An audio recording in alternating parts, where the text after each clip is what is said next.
Okay, everyone. Well, it's just gone 7 and we still have some people coming in, but I think we'll get started. Good evening, everybody. I hope you can hear me okay. You're very welcome to this evening's webinar.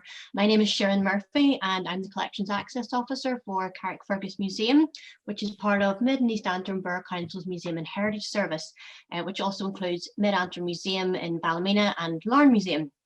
So last night, Mid Antrim Museum hosted Leaving Hearth and Home, and it was a great event, and hopefully tonight will be just as successful. And then tomorrow, Larne Museum will be hosting Larne, a port town. We're able to bring you these webinars thanks to funding from the Museum Development Network, the Art Fund and the Northern Ireland Museums Council. This forms part of our work looking at family history and genealogy and built on our existing exhibition, Exploring Your Roots, and aims to highlight sources that you can use for researching your own family history. For this evening's webinar, I'd like to introduce Dr. William Roulston.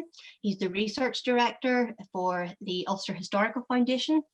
His presentation tonight is based on previous work that we have done with William, which saw the development of a Carrickfergus Churches and Graveyards trail booklet, which is available to pick up for free at the museum. If you haven't seen it, this is what it looks like.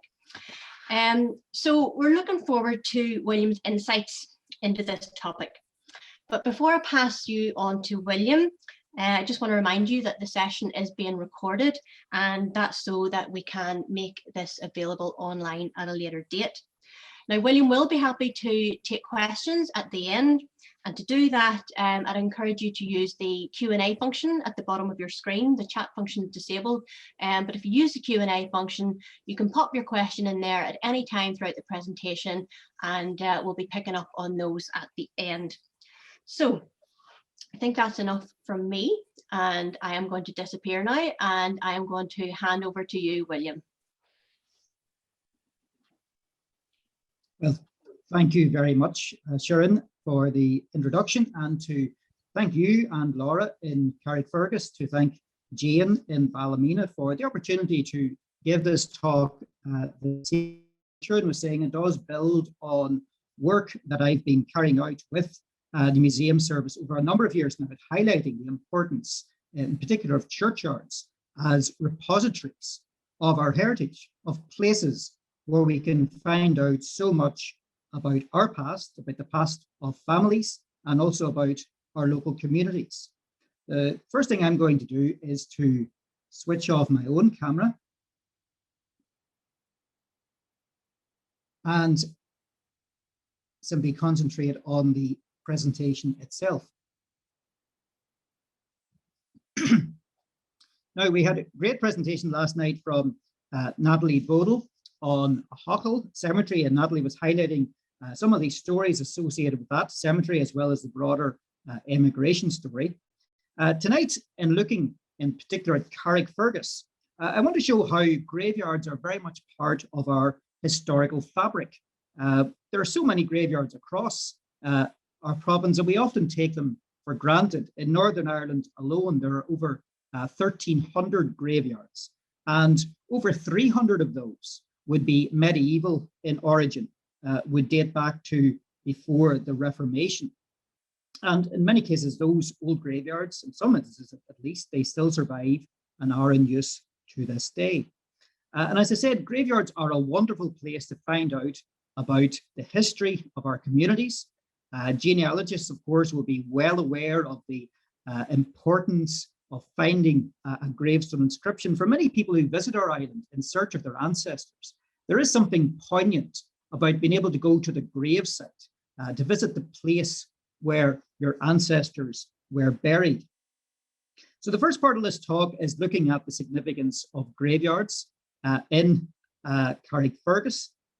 And the second part, I'll be highlighting a number of items in the museum's collections.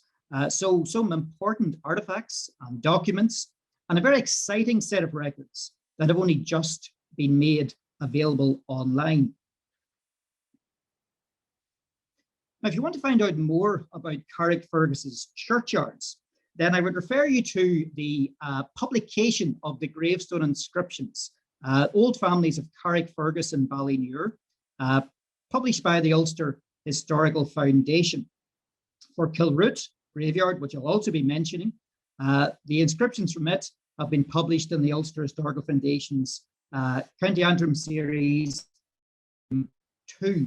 Carrickfergus, incidentally, is volume 3 in the County Antrim inscriptions series. So those publications list the inscriptions from the old graveyards, and maybe not so old in some cases, graveyards and churchyards in Carrickfergus and Killroot. I mentioned that I'll be drawing attention to some excellent resources that have been made available by the museum service. I'll just begin with this excellent map. This is from Prony, but it's been made available on the Mid and East Antrim Museum Service website. And it's Carrickfergus in 1821. And if you look at the map, at the bottom of the map, you'll see the castle, St. Nicholas's Church, roughly in the center of the map, very much dominating the town, and you can see the churchyard around it. Then just above St. Nicholas's Church, we see the Presbyterian meeting house in North Street. And maps like this are wonderful for getting an impression of the town exactly 200 years ago. When you think of it, this map is exactly 200 years old now. And we can see the extent of the development of the town at that time, but places of interest. So the churches and the churchyard around St. Nicholas's are represented on this map. Now, just beside the castle, I don't know if I hold my cursor, if you can see that, there is a meeting house marked just beside the castle. I'll be referring back to that in due course, but that was the independent meeting house, the forerunner of today's Congregational Church in Carrickfergus.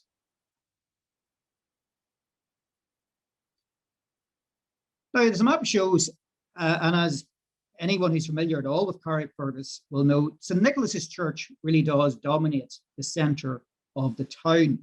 The church was begun in the late 12th century by the Norman knight John de Courcy, and it was an integral part of the emerging Anglo-Norman town. It was, you might say, the castle was such a critical element of that town, and the church, St. Nicholas's, was the other critical element of the town. In many ways, Carrickfergus was the capital of Anglo-Norman Ulster. Now, the church itself is hugely important. It's our best preserved example of a medieval parish church, even allowing for the various changes that have taken place over the years. It's an excellent example of a medieval parish church that continues in use to this day. And that's what's interesting, of course, about St. Nicholas's. There are many ruins of medieval churches across our land, but here we have one that is still being used today. And in the early 17th century, it underwent a major renovation under Sir Arthur Chichester, the local landlord. There have been further changes since then, such as the construction of the tower and the spire, but you can see significant elements of its medieval fabric. In the early 17th century, there were in fact plans that St. Nicholas's would become the cathedral of the Diocese of Connor, but in the end, that plan was never put into effect. Now, with the Reformation, St. Nicholas's became a Protestant church. At the Reformation, or as a result of the Reformation, the authorities simply appropriated the network of existing parish churches. And in some cases, they refurbished or rebuilt the church where it was standing. In other cases, they abandoned the church and they built a new structure elsewhere. But Carrickfergus, they refurbished the church. Now, the burial ground around St. Nicholas's became the principal place of interment for the inhabitants of the town. Now, we know from archaeological excavations that there were some burial grounds associated with some of the pre-Reformation religious houses in Carrickfergus. But from the 17th century onwards, at any rate, the St. Nicholas's Churchyard became the most important place of interment for the people of the town, and that continued for some centuries.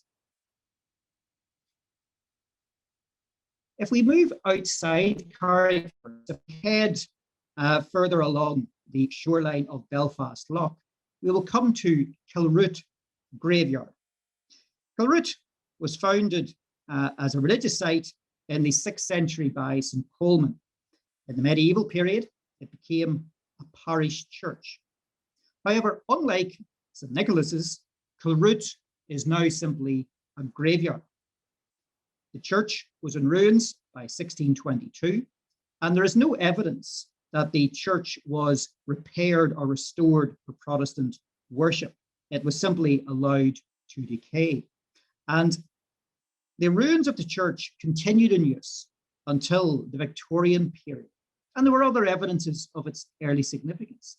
In 1858, a Ballon stone. Ballons were particularly associated with early church sites and may have been used as a water font or as a mortar, but the Ballon stone was discovered at Killroot. Now, the original is in a local church, and today it's a cement replica that you can find at the site.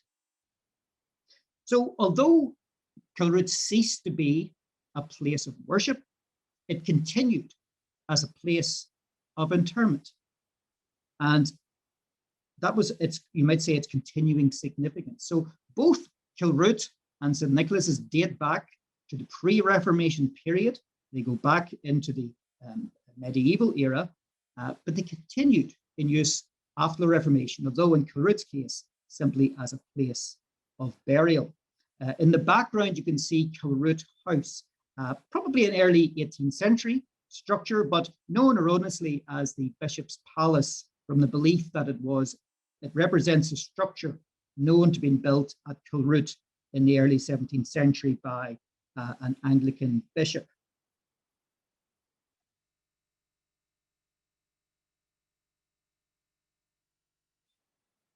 Now, the penal laws impacted significantly on the operations of the Catholic Church in the 17th and 18th centuries.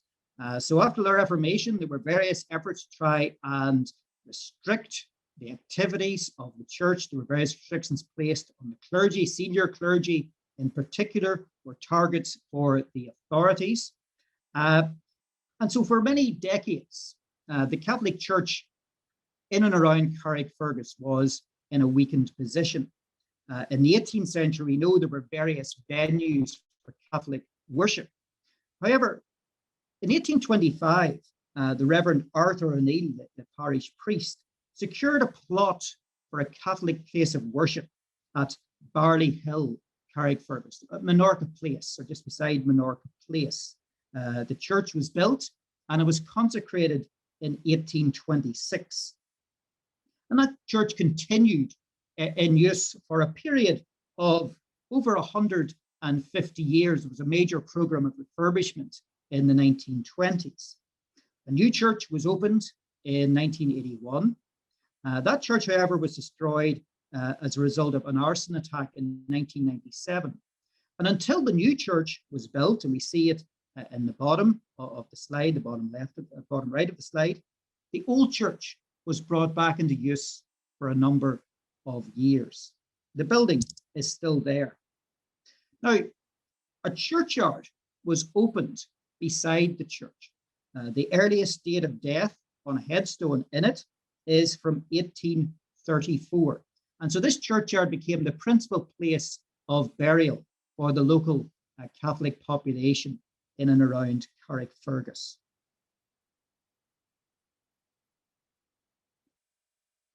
Moving on to look at a number of the other churches in Carrickfergus briefly before we come back to the subject of headstones. Well, Carrickfergus occupies a very important place in the story of Presbyterianism in Ireland. In the early 17th century, with the waves of migration from Scotland, a number of ministers of Presbyterian convictions moved across the North Channel and settled in Ulster. Not far from Carrickfergus, Edward Bryce settled as minister at Ballycarry. Others included Robert Blair at Bangor, Robert Cunningham at Holywood. However, there was no distinct Presbyterian church at this time. There was no separate, distinct Presbyterian denomination. However, in 1642, a presbytery was established in Carrickfergus, inaugural Irish presbytery, from which in a formal sense today's Presbyterian churches in Ireland descend. And in 1992, a memorial was erected in Carrickfergus to commemorate this hugely important event. It's possible that the first presbytery meeting actually took place in St. Nicholas's Church, which at that time would have been used by Presbyterians as well. The memorial is in the shape of a burning bush, very much an emblem associated with Presbyterianism. It was relocated to its present position a number of years ago, and it now sits close to Joymount Presbyterian Church, a new Presbyterian congregation founded in Carrickfergus in the 1850s, and the building itself completed in 1856. Now, Joymount is not the oldest Presbyterian congregation in Carrickfergus. That distinction belongs to First Carrickfergus, a congregation that dates back to the 17th century and which has been meeting in North Street since the early 1720s. So a site was secured there about 1720, and a meeting house is believed to have been completed by about 1724. 100 years later, the congregation made the decision to rebuild the church, and although initially they had thought about acquiring a new site, and a site which would have enough ground for its own churchyard as well, or its own burial place, in the end, the church was rebuilt on the existing site. Very interestingly, the minutes of the building committee survive, and you can view those on microfilm in the Public Record Office in Belfast. The new church was built between 1827 and 1829. It was designed by Thomas Duff, who was one of the rising stars among Irish architects at this time.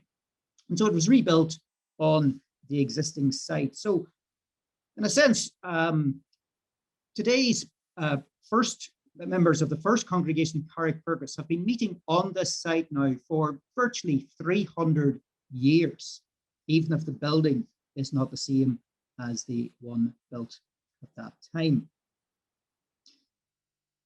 Now, in the 1820s, there were various disputes within Presbyterianism between a more conservative wing and a more liberal wing. And eventually, that resulted in a split. And a number of the ministers in the liberal wing separated and established what was known as the Remonstrant Synod of Ulster. There were those in Carrickfergus who sided with this liberal wing, and in the 1830s, they built a new church in Carrickfergus at Joymount Bank. The congregation was founded around about 1835. The new building was constructed by about 1836, and it was designed by Thomas Jackson. Again, was one of the leading architects in Ireland at that time, and there are many buildings associated with him. The new church, Joymount Non-Subscribing Presbyterian, or sometimes it's referred to in the records as Unitarian Church. It's a very fine structure. Architecturally speaking, it was a distinguished building with very fine portico. Now, the non-subscribing congregation in Carrickfergus never seems to have been very strong, and a number of times it seems to have fallen into abeyance before finally, about 1918, the congregation was dissolved. The building was sold and had a number of different uses. For some years, it was used as a cinema. It was also used for a time for the woodwork classes of the local technical college. Sadly, in 1964, it was very badly damaged in a fire and was subsequently demolished. And the photograph on the screen shows the building just after that devastating fire. Sad loss, architecturally speaking, to Carrickfergus's architectural fabric. And then the photograph in the bottom left of the screen is of the Congregational Church in Carrickfergus. Now, the Congregational Church, or it was known as the Independence in its earlier days, it dates back to the early 1800s. And if you remember the map I showed you earlier on, it shows the original independent meeting house was very close to Carrickfergus Castle. Well, with the growth of the congregation, a new building was needed, and in the late 1870s, a new place of worship was erected in Albert Road, and that's a building that continues in use to this day. Now, these churches don't have adjoining burial grounds. Rather, the people who attended these churches would typically have buried in the churchyard adjoining St. Nicholas's. It being the parish churchyard, it was open to all of the inhabitants of the parish. So although it was around a Church of Ireland church, it wasn't exclusively used by members of the Church of Ireland. And that's a pattern you'd find across Ireland. In many instances, the Church of Ireland church stands on the site of an ancient medieval church, but still the burial ground has been used by all religious denominations. It's the parish churchyard, the place where the entire parish gathered to bury their dead. Another church in Carrickfergus without a burial ground, it's never had its own adjoining burial ground, it's a Methodist church. Here again, we see the continuity over time. John Wesley, founder of Methodism, made as many as 8 visits to Carrickfergus. So he was a very regular visitor, not simply to Ireland as a whole, but to Carrickfergus itself. And in 1808, the Corporation of Carrickfergus granted a site in West Street to the local Methodist congregation. And there they built a meeting house. A new church was constructed in the 1880s, begun about 1883. And then the present church, standing on the same site, was completed in 2010. So again, for a period of over 200 years, Carrickfergus's Methodists have been meeting on the same site.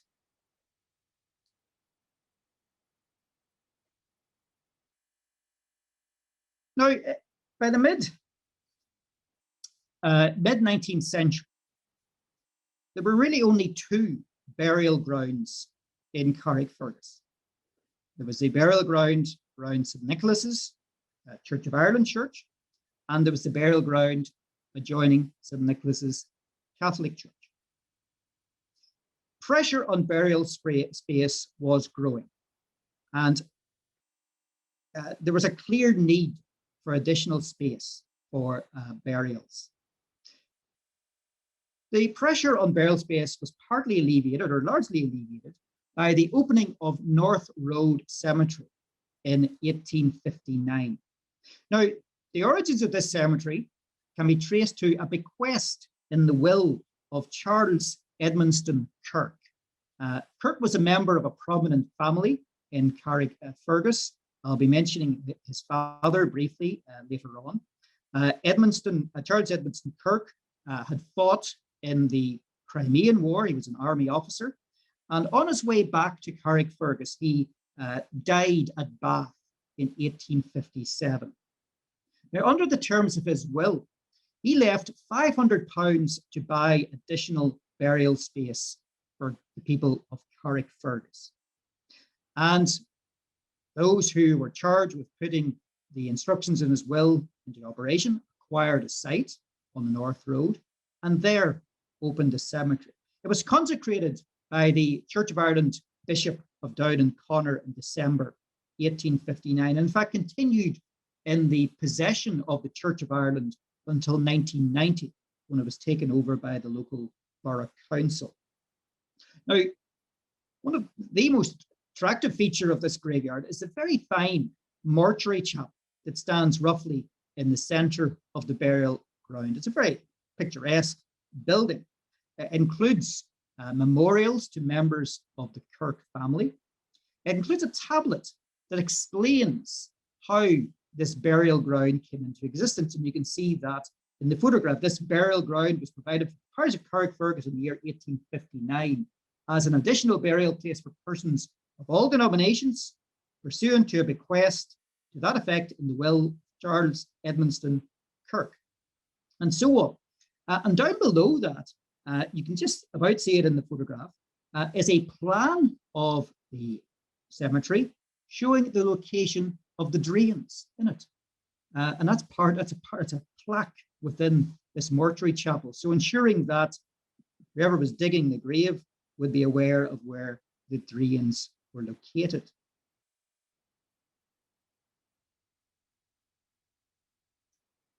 Then we go on to look at some of the memorials themselves, and we can tell a great deal, or we can learn a great deal about our ancestors, even from looking at the form and the style of the monuments. This is what seems to be the oldest gravestone in the churchyard around St. Nicholas. It's the oldest one, certainly, that we have a date for. It's the date on it is at the lower part of the stone. It dates from 1689. Now, unfortunately, you can see from the flaking of the stone that the name of the deceased has been eroded. So we don't know the name of the family who erected this stone, unfortunately. Just at the very top of the stone, I don't know how clear it is for you, but you can just see the outline of crossed bones. And it may well be that the original stone had a skull and crossed bones. These were mortality symbols. These were at one time very popular on headstones, particularly popular in headstones in Scotland of the 17th century, but also found on quite a few headstones here and tombstones here dating from that period. The symbols of death were very much a reflection of the preoccupation that people had with death. The idea that we're all mortal, we all are going to die, we all must prepare for death. And sometimes you'll see the words memento mori accompanying the mortality symbols. Memento mori, remember, you must die.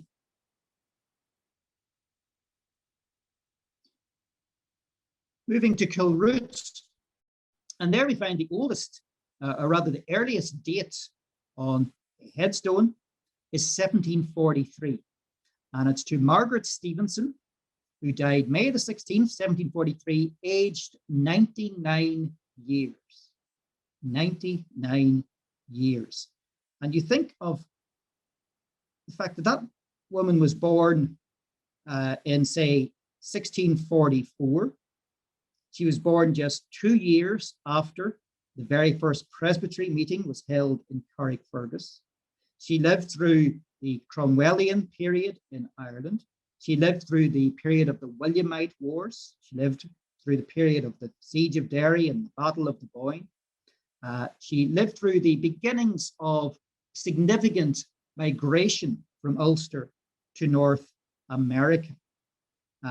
Such a long life, lived through so many important events in our history. And the inscription there, I've shown you some already where the inscription maybe is not very clear, but look how clear that inscription is. Very crisp and clear and easily legible, despite the fact the stone is now, or rather the inscription is now coming up on 280 years. Here's another one from Killroot and Malcahy. In this case, very simple. We've gone from a lady who died at the age of 99 to a child who died just 1 year old. Francis Mulcahy, aged 1 year, and died the 22nd of May, 1758. You'll notice where the sculptor seems to have run out of space for the year, and so we get 1, 7, and then we get a little superscript 8.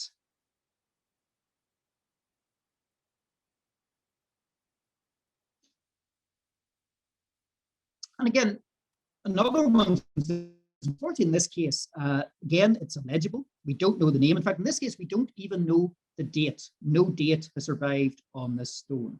But you can see that it has a skull. And then down below, you can see a hand. You can see the sleeve, a hand holding a set of scales. And again, it's a pity that it is so worn, but at least we can see enough of it today. And again, reflecting the mortality symbols again, the preoccupation with death, and the scales, someone's life being weighed in the scale. So, wonderful piece of sculpture, and would have been an exceptionally fine piece of sculpture when it was first created. Now, there is another graveyard in the parish of Carrickfergus that I have not mentioned so far, an older graveyard in the parish of Carrickfergus, and that is at Loch Mourne, in the high ground above the town. The meeting house here is a Presbyterian meeting house. It was originally founded as a Covenanter or Reformed Presbyterian congregation, founded around about 1800, and the meeting house built not long afterwards. The first and best known minister in the history of the congregation was the Reverend John Paul, who was a very prominent figure, not simply in the Reformed Presbyterian Church, but in Presbyterianism more broadly.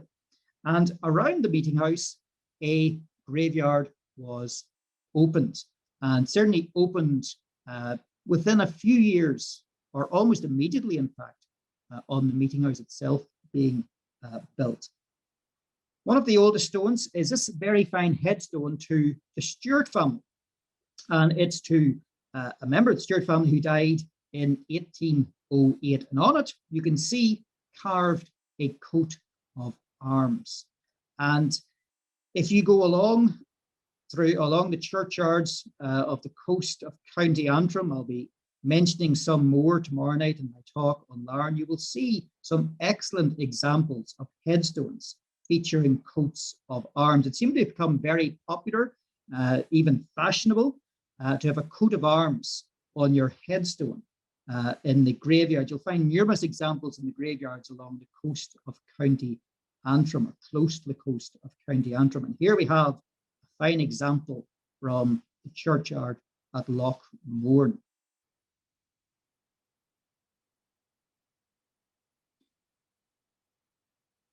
Now, graveyards are wonderful places. Graveyards are wonderful places to learn more about the history of a community, about the people in that community. In St. Nicholas's Church, for instance, you'll find various occupations recorded on headstones. Now, one of the most famous citizens of Carrickfergus in the 19th century was Samuel McSkimmon. And McSkimmon was a pioneer of local historical writing.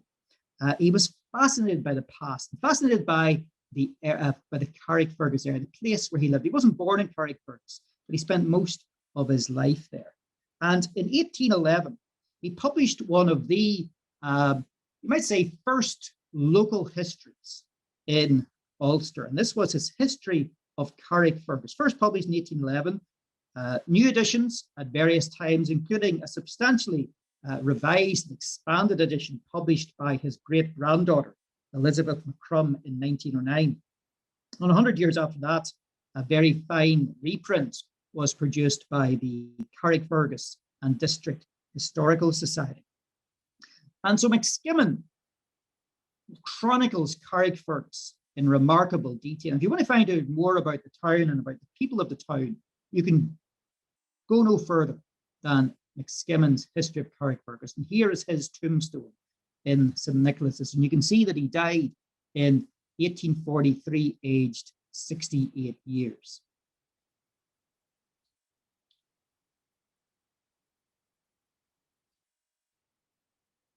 Now, within churchyards, we know we'll find people from all walks of life, all stations in life. Two monuments to some of the more prominent families in Carrickfergus, the Craigs and the Kirks. In each case, the family produced someone who represented Carrickfergus in Parliament. Carrickfergus was a borough town, and until 1885, Carrickfergus had at least one MP representing it at Westminster, and before that, in the old Irish Parliament in Dublin. James Craig was MP for Carrickfergus between 1807 and 1812.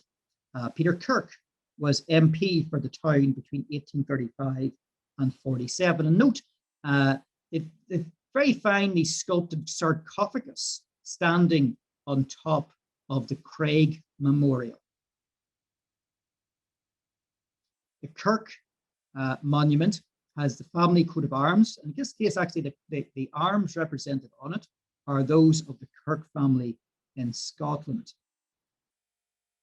This was, I should have said, of course, the Kirk family being the same family of Charles Edmonston Kirk, who bequeathed money for the opening of North Road Cemetery. Now, not surprisingly, there are many tombs in St. Nicholas's with a maritime connection. On the left-hand side of the screen, you can see the tombstone to the Anderson family, and it's to Captain Samuel Anderson, who died in 1854. And further down, it mentions his son Robert, who died at the age of 18 and was lost at sea. It doesn't actually give the year of Robert's death, it simply says he was lost at sea. And set into the stone is a piece of marble sculpted, and you can see where the hands are clasped, we part to meet again. On the right of the slide, you'll see a stone to the Thompson family. And unfortunately, in this case, you can see where the inscription is really weathering away completely. My photograph was taken spring of 2018. I'm sure, unfortunately, the inscription is in even worse condition today. But enough is survived of it that we can see that one of the people commemorated on it was Thomas Alexander Thompson, whom we're told from the inscription was the surgeon with the Peninsular and Oriental Company, or P&O, who was lost in the wreck of the ship Carnatic in the Red Sea in 1869. So there are various other stones reflecting mariners, ship's masters, ship's owners, even shipbuilders, and those who were lost at sea in various different circumstances. Going to North Road Cemetery, we see the Johnston stone, and that commemorates William John Anderson Johnston. And the inscription tells us he died of yellow fever in Rio de Janeiro in 1873, aged 18, and includes a very poignant poem composed by his mother. And you can see at the top where the ship in full sail is shown.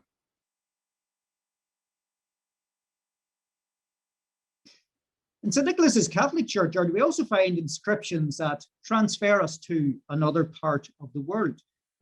Here we have the memorial to the McClement family. And Patrick McClement, the first name on it, who died in 1887, was the chief boatman with the Coast Guard Service. And down below, we see his wife, Catherine, his daughter, Maria, his another daughter, Ellen. And then we come to Richard, his son, a surgeon in the Royal Navy, who died in Japan in 1871. Below that, we have Frederick, who was also a surgeon in the Royal Navy. Below that, we have another son, William, who became a priest in Wales and died there in 1901.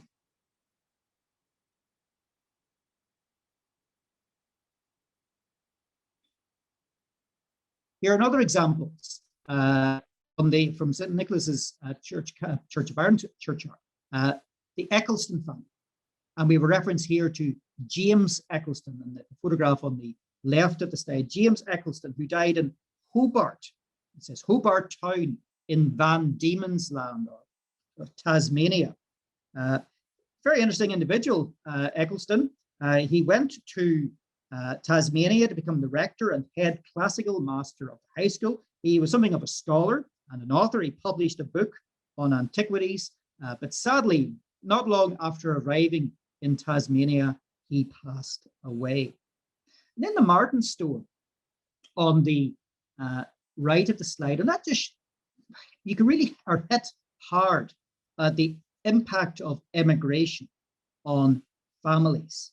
If we go down the stone, we can see it mentions their son William, who died at New Orleans, USA. Their son James died at sea off the American coast. Their son Samuel lost at sea off the Melbourne coast. And so the impact of immigration, but also, sadly, people being lost at sea as well, perishing in the deep. And we find another interesting connection with immigration in Killroot. Standing erect against the wall of Killroot House, the boundary wall of the churchyard at one side is the wall of Killroot House. We see the headstone to the Donaldson family of Boneybefore. The Donaldson family lived in the house that's now the Jackson Cottage. That tells a story of Andrew Jackson, whose parents lived briefly at Boneybefore before emigrating to America, where Jackson was born. Of course, Jackson went on to become president of the United States, serving between 1829 and 1837. The house in which the Jacksons lived was demolished in the 19th century to make way for the railway. There's a blue plaque at the site, but the house itself, people can visit to find out more about Jackson, about the broader immigration story, was the home for over 200 years of the Donaldson family, who were buried at Killroot. Okay, then moving on to looking at a selection of records held by the museum in Carrickfergus, and to make you aware of some records that are now available as online resources. Well, first of all, you can find a range of records and information about those records through the collections and research page of Carrickfergus Museum.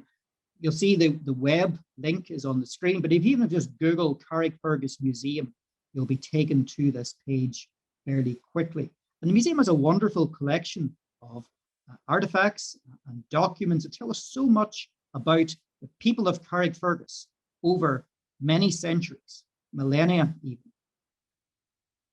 There are various documents you can download from the website. And just to highlight a couple, well, you can download a calendar for researchers of Carrickfergus town records. That's like a catalogue listing the records that are in the custody of the museum. You can also download a very attractive PDF of a booklet on the civic history of Carrickfergus, 1325 to 2015. So these are resources that you can get access to through the museum's webpage. Just to discuss a number of things that you can find in the museum's collections. Well, these are you get records of the freemen's rolls. If you were a freeman in Carrickfergus, you had various rights that were not extended to non-freemen. Rights concerning the freedom to trade, and engage in commerce in the time, and significantly the right to vote in elections for the MP of Carrickfergus. And you can see the image on the screen, issued by the town clerk's office in Carrickfergus to certify that Joseph Marshall of Middle Division in the county and town of Carrickfergus, flax-dresser, was admitted into the liberties and franchises of the borough of Carrickfergus on the 29th of July, 1880, by right of marriage. Okay, note, by right of marriage. And then we see the signature of the town clerk. So you get information about the freemen, you get information about their occupations, and that information can be accessed via a card index in the museum. The museum also holds the original records, or holds original records of the corporation going back to 1765. And so you can see the slide on the screen shows you an excerpt from the minutes of the corporation. Now, one of the town record books has been digitized. Digitization was funded by the NLHF, Townscape Heritage Initiative, and very excitingly, that set of town records has just been made available online. It's a wonderful resource. I've been browsing it over the last number of days. Carrickfergus Old Town Records, 1600 to 1800. And it's wonderful. If you're looking for ancestors from in and around Carrickfergus, it's an absolutely superb resource. It's a transcript produced in the 19th century, and it allows us to trace land ownership in Carrickfergus over hundreds of years. There are numerous references to leases in this book. If you were to scroll down to the bottom of the page, you'll see the image. So you click on that and it allows you to browse through the digitized pages of the book. Down below that, there are a series of Excel files where information in the book has been captured. And so you can search for names, and then you'll find the page number, and you can go to the right page to find the name you're interested in. So excellent resource. So just browsing through that, using the Excel file and using these digitized images, I found this reference to the Donaldson family. So this is the Donaldson family of Boneybefore, the people who lived in the house that's now the Andrew Jackson Centre. So John and Elizabeth Donaldson, a lease dated the 23rd of September 1771, a lease of a tenement on the north side of Boneybefore, bounded on the east and west by two tenements of Daniel Mackay, containing in front 47 feet and extending back 29 feet for 99 years from 1770. And so if you go through this book, you'll find many more like this. You'll note that there's an observation. This was released to Alexander Donaldson in 1870, the 99 years being up, of course. And Alexander Donaldson was, if you remember the name on that tombstone, from Killroot that I showed you a short time ago. So that brings my presentation to an end.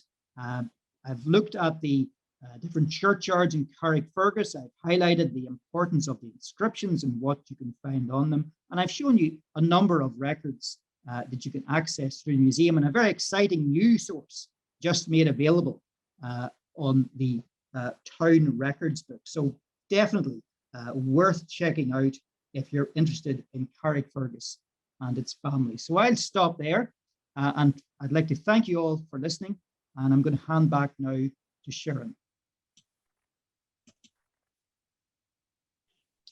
Thank you, William. I think you did a great job there of just showing how fascinating our graveyards can be, and how much we can learn from them.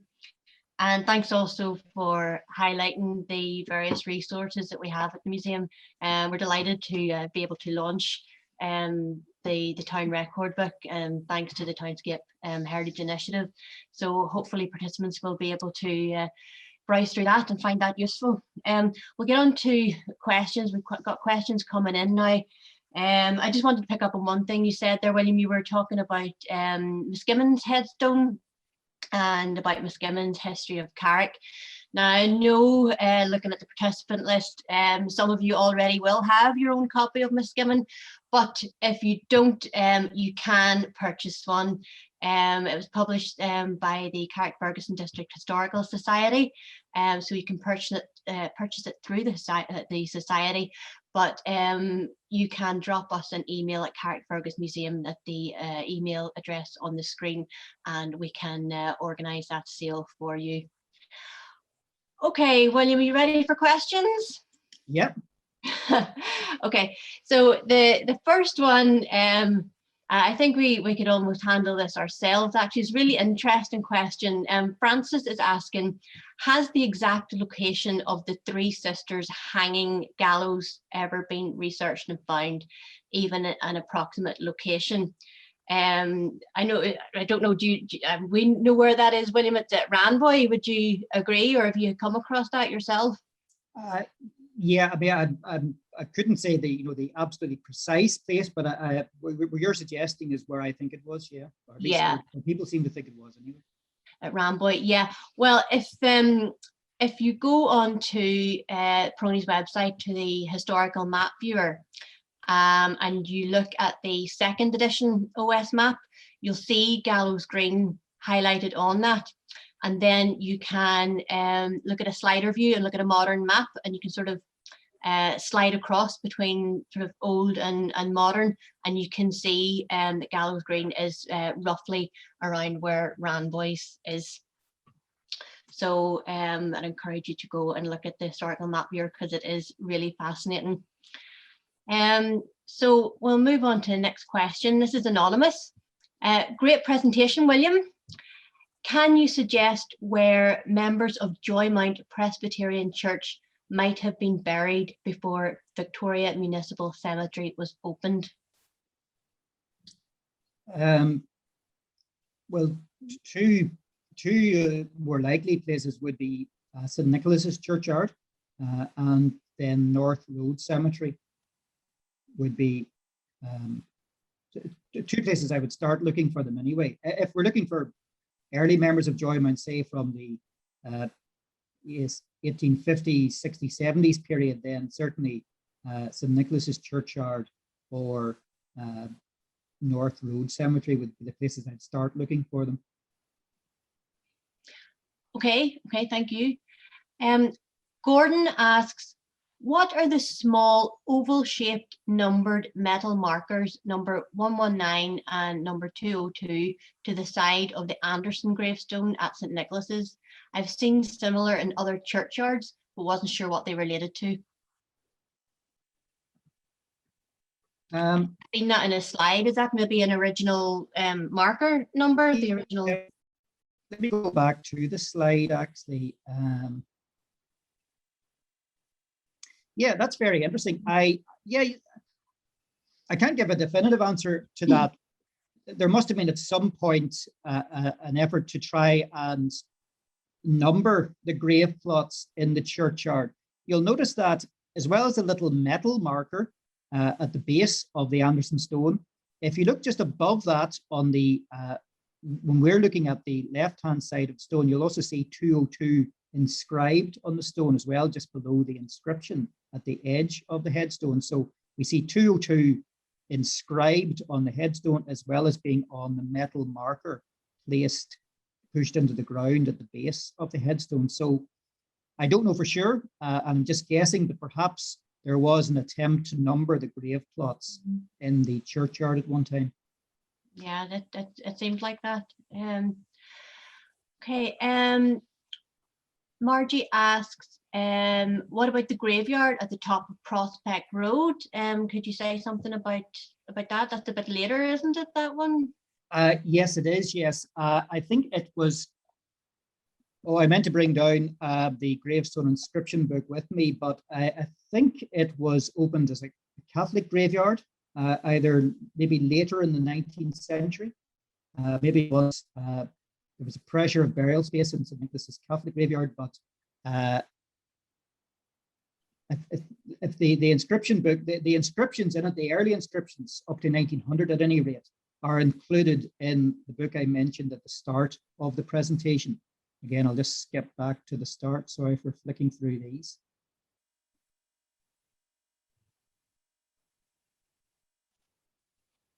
Yeah, in that book, you'll find the early inscription from Prospect Cemetery and a brief explanation of the history of the site. I should mention, you'll not get to see all this in the slide, but you'll be familiar with sharing the historic atlas of Carrickfergus, published by the Royal Irish Academy. In this case, it's edited by Philip Robinson, who grew up in Boneybefore. And this is an excellent resource for looking at the developments of Carrickfergus. Yeah, very useful resource. Has a series of maps and so on. As well as inside it, a brief description of the town, as well as listings of streets and so on. So I wonder if I can find in this. I don't think it mentions Prospect Cemetery because it very much focuses on the town itself, and that's slightly out of the town. But the gravestone inscription book on the screen will certainly help fill in more details on that location of the Prospect Cemetery. Okay, thanks. Deirdre asks, how would I search for more information about John and Elizabeth Donaldson, who you mentioned in the town records? Well, first of all, I would thoroughly scour through the town records book that has just been made available on the website. There is the inscription in Killroot, which will give you a fair bit of information about the family history. You may also find them in such things as well, depends how far back the individual is wanting to go, but you may find them in the registry, or you will find them rather in the Registry of Deeds, which is in Dublin, which is available now online through Family Search. One of the big challenges is the absence of sufficiently early church registers. Now, there are good records for Carrickfergus Church of Ireland going back to 1740 for baptisms and marriages and burials, but there are no pre-1800 Presbyterian records, unfortunately, for Carrickfergus, none surviving for Carrickfergus. So that's one major difficulty. So looking for land records, you may find land records in Proney. There would also be 19th century valuation records in Proney. There will then be the 19th century Presbyterian records. Again, I'll just flick up the little book because it does list the church records available for each of the churches in Carrickfergus. So for the Presbyterian Church for First Carrickfergus, there are baptisms and marriages beginning in 1823. There's also a very good history of the congregation by D.J. McCartney called Nor Principalities Nor Powers, 370 Years of Presbyterianism, a history of First Presbyterian Church, Carrickfergus. So make use of congregational histories, make use of published volumes, McSkimmon's book, for example, and certainly have a browse through the Proney catalogue. The Proney online catalogue is an excellent place to browse for information on families. Okay, thank you. So the next question is from Just C. Very informative talk, thanks. Similar to a previous question, I was wondering if there was any particular location for burials of those who attended Woodburn Presbyterian around the turn of the 19th, 20th century.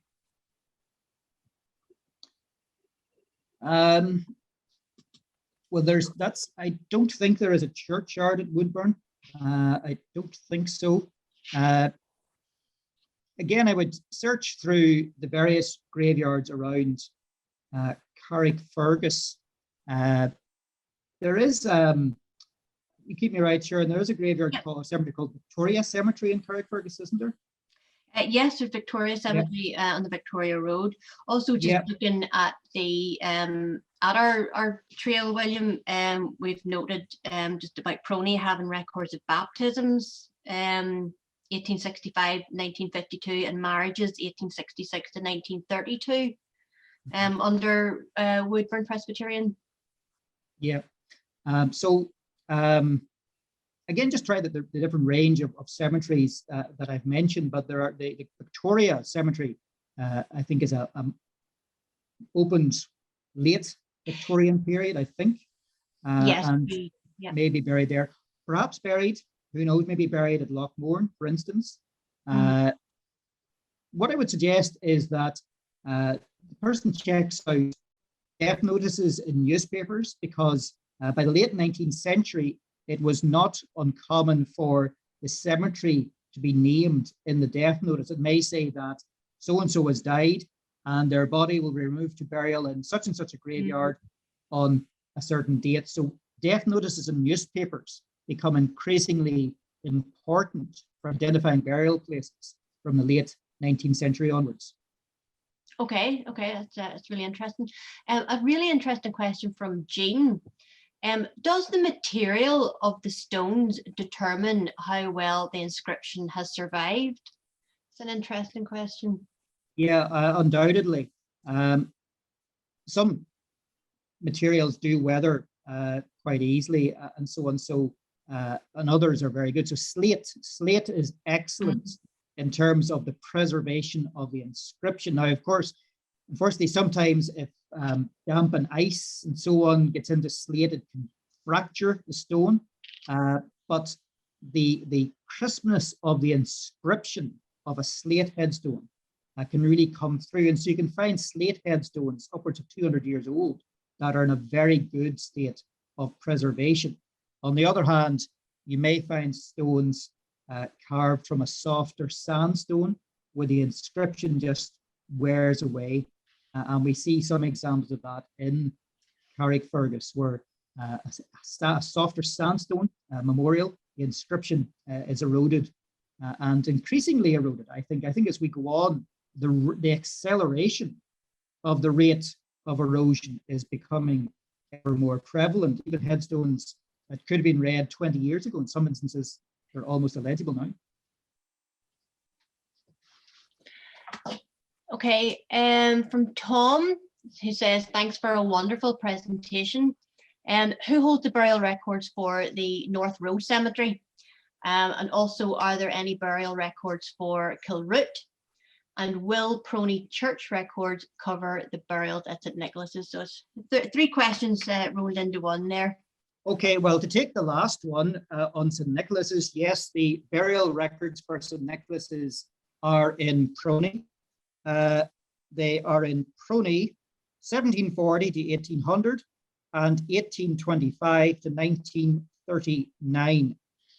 As far as North Road Cemetery is concerned, again, I would refer to the St. Nicholas's burial registers for at least members of the St. Nicholas's congregation for North Road Cemetery. I'm not aware if there is a separate burial register for North Road. You're not familiar, Sharon? It's not something in the museum. Well, it's council owned, so I'm assuming that council would hold records as well. If people want to email the museum, and we'll double check that for them.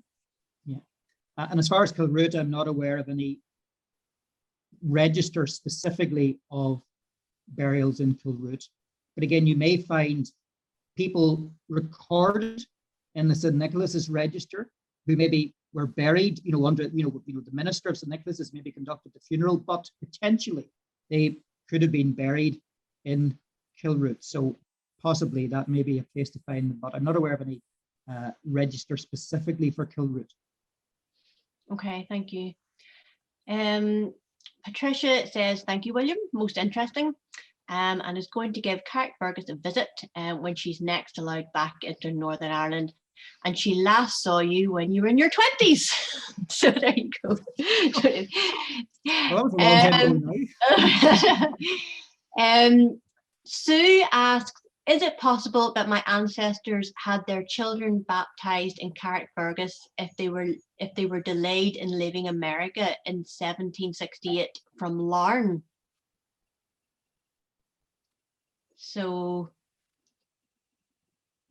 children were baptized in Carrick in 1768. It's potential. They possibly were. If they came from Carrickfergus, they may well have emigrated through the port of Larne. I'll be looking, of course, at Larne in more detail tomorrow night. So potentially, they could have come from Carrickfergus, and the children may well have been baptized in Carrickfergus. It's just whether or not those records of baptism actually survive.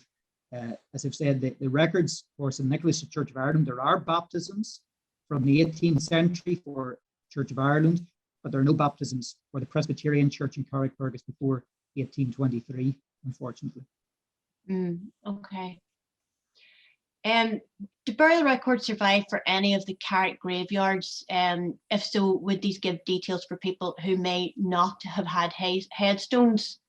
And where can we access them? Well, again, I would just refer to the fact that there are burial registers for St. Nicholas's Church going back to 1740. Of those who, of the heads of all the people buried in a churchyard, let's say take a decade in the 18th century, of the hundreds buried in St. Nicholas's Churchyard, only a fraction will be commemorated on a headstone, a surviving headstone. So the proportion of people who were buried versus the proportion of people whose names appear in a headstone, well, there's a very wide discrepancy between those totals. So only a fraction of the people buried in the churchyard will appear in a headstone. And so that's why burial registers are so important, because they will record the burial. Yeah. And can I just make a point as well that St. Nicholas's burial register isn't exclusively for members of the Church of Ireland congregation in Carrickfergus. For example, one of the 18th century Presbyterian ministers in Carrickfergus appears in the St. Nicholas's burial register. So people of all denominational backgrounds, for whatever reason, can appear in the Church of Ireland burial register. Yeah, okay. So from Mark says, thank you very much for the talk, William, and asks a question that I think I can handle.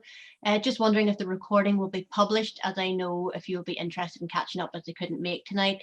Mark, yes, we are recording the presentation and we do hope to make it available online, hopefully on the Council's YouTube channel at a later stage. We don't know when exactly, so what I would suggest, if you're on the Council Facebook page, look out for a post advertising its publication. Hopefully we'll get that up. Hopefully we'll get that up shortly. Rodney asks, well, he says, very interesting presentation, thank you, and asks, when did headstones become common? Yeah, well, good question. If you go back to the medieval period, you will find stone monuments, you'll find Anglo-Norman grave slabs. There are examples in Carrickfergus, and there were examples at Killroot.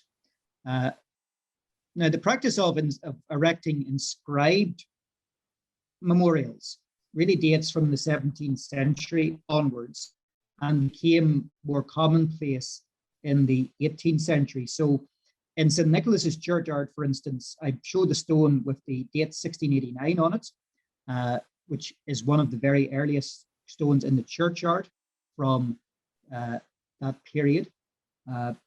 There may well have been others, of course, which have worn away for whatever reason, have disintegrated.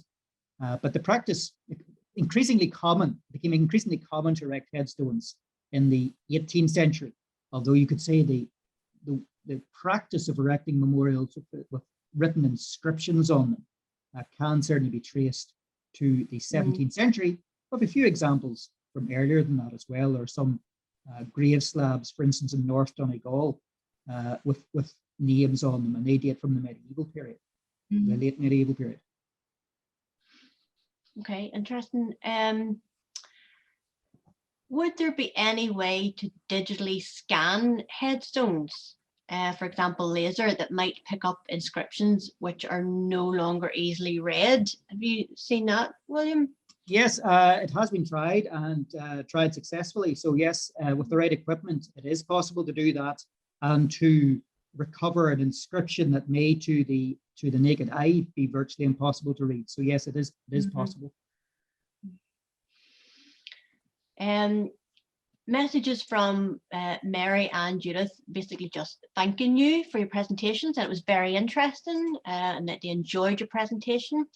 We have one more question from Joanne, just asking about the availability of burial records online.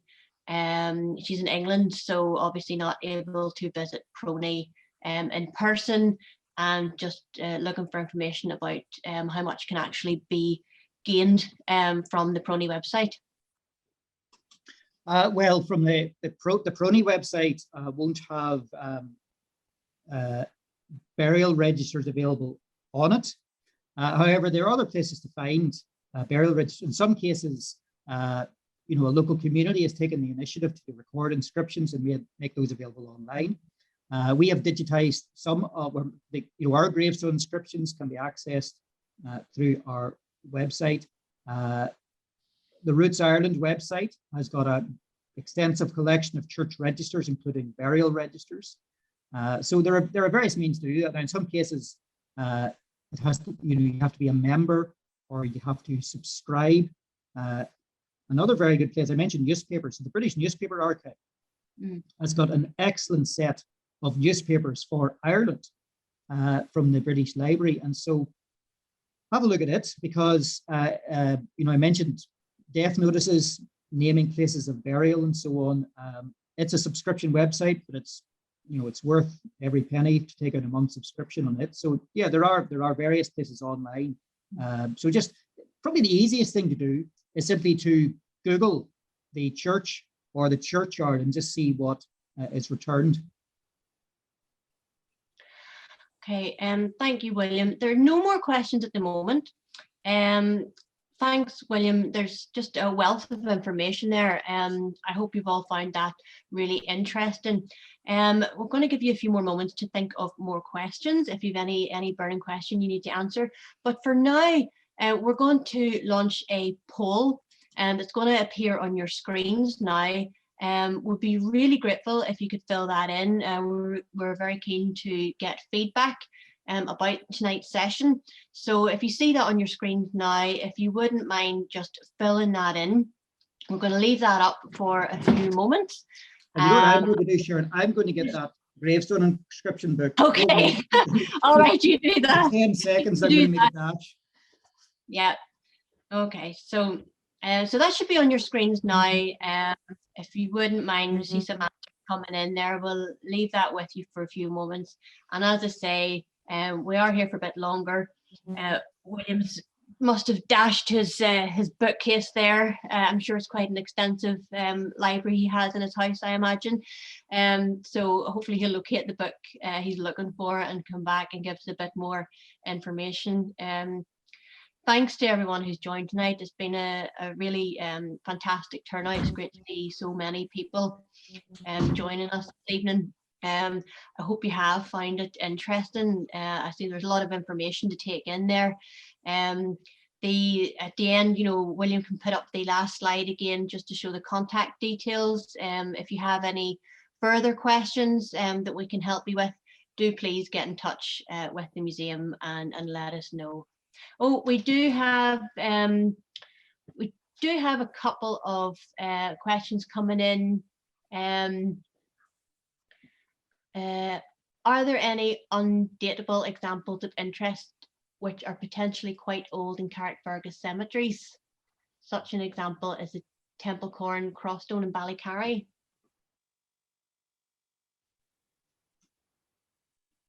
Sorry, just repeat that one, Sharon, please. Looking for, are there any undateable examples of interest which are potentially quite old in Carrickfergus cemeteries? There's an example of the Temple Corn Crossstone in Ballycarry.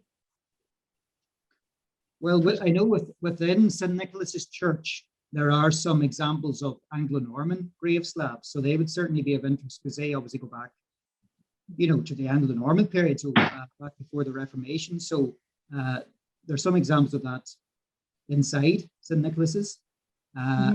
I'm not aware of anything, say, in the churchyard itself at St. Nicholas's that would say be pre-Reformation for sure. I did put up the headstone with the skull and the scales on it, which unfortunately can't be dated, but which may well be 17th century. A temple at Killroot, at one time, there were Anglo-Norman grave slabs, and there is a replica of the Ballon stone as well, which, well, the Ballon stone go back to the early period of monastery on the site. So that's something that's available there.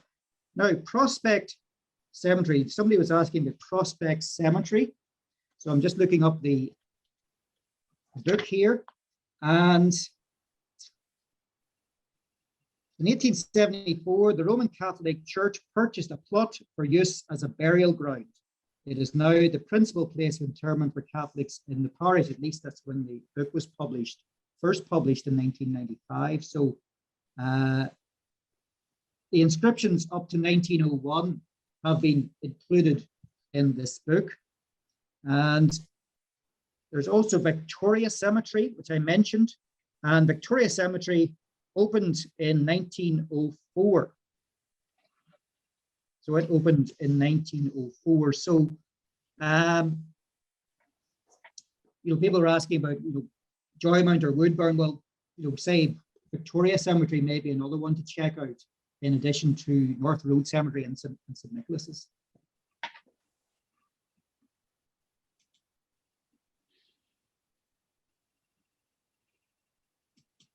Okay, we're just collecting data from the poll at the minute, and people are letting us know where they found out about the presentation. I see some of you have heard it on Radio Ulster. There's also a question about how many people joined us tonight. So we did have a maximum of 60 at one stage, so we're very pleased with that. Some of you disappeared now, but most of you are still with us to the bitter end. I think everybody has completed the poll at the moment, and there don't seem to be any more questions. So, William, I think you're done. I think you're off the hotspot now. I think you've done a fantastic job, and it's been great to work with you once again. I think it's really valuable for us, really valuable in our work at the museum. So I am going to thank everybody for joining us tonight.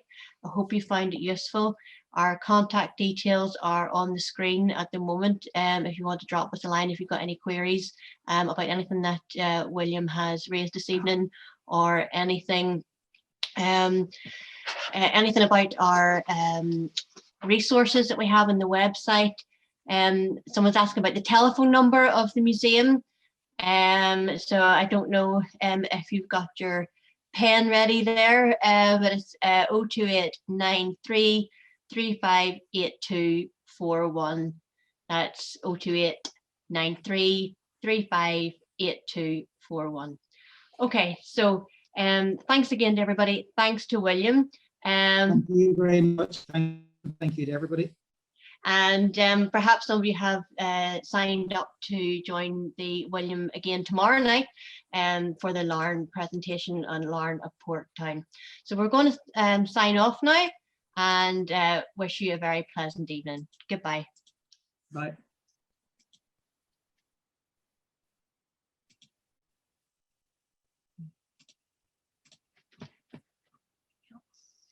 Cool.